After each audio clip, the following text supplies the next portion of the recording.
يا مساء الخير. انتهت الجلسة الافتتاحية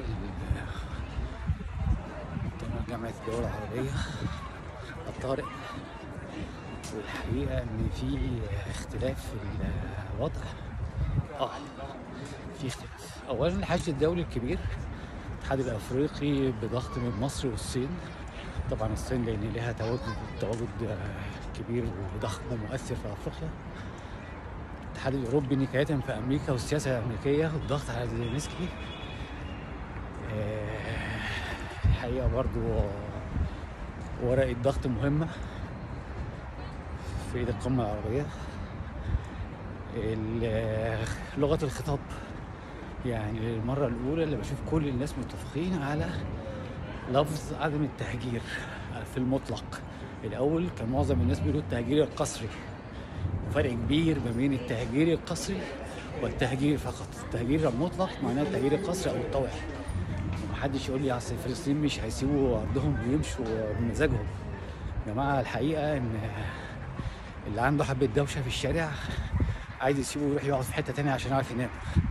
فما بالك بقى اللي بينضرب فوق دماغه كل لحظة قنابل، لا عارف يعيش ولا عارف يحمي ولاده ولا عارف حتى يلاقي لقمة ياكلها.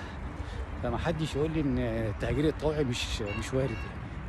فالحقيقه اللغه النهارده اختلفت، ان كل الناس اتفقت على عدم التهجير في المطلق، مش التهجير القسري زي ما كان بيتقال كده.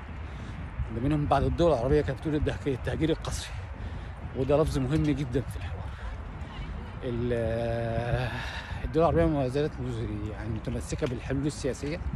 الخطه المصريه خطه شامله بما فيها كل شيء، حتى التدريب القوادر الأمنية. التوافق الفلسطيني بدأ يكون فيه تجاوب كبير. الفتح دخلت في الحكم. إن الرئيس الفلسطيني يعين نائب للرئيس، ده برضو خطوة مهمة جدا، لأن اللي ما يعرفش إن القانون الفلسطيني في حالة خلو منصب الرئيس المفروض إن رئيس المجلس التشريعي يمسك البلد 90 يوم لحد ما يعمل انتخابات. وإن الرئيس الفلسطيني حل المجلس التشريعي، ففي فراغ سياسي هيبقى موجود في الدولة. ولذلك خطوة تعيين نائب رئيس خطوة مهمة جدا. خطوة الإعفاء عن فتح واندماج فتح تاني في العمل السياسي والعمل المؤسسي والحكومي مع السلطة خطوة مهمة جدا. التقارب العربي مهم، قمة مهمة جدا. والأهم من المؤتمر كله اللقاءات الخماسية والثلاثية والثنائية اللي عملتها مصر علشان البحث في ردود الأفعال وكل ما يمكن أن يفعله الكيان. في تقدم، أكيد في تقدم، وإن شاء الله الرد فعل العربي هيكون أحسن وأقوى في الفترة اللي جاية. ومساء الفل.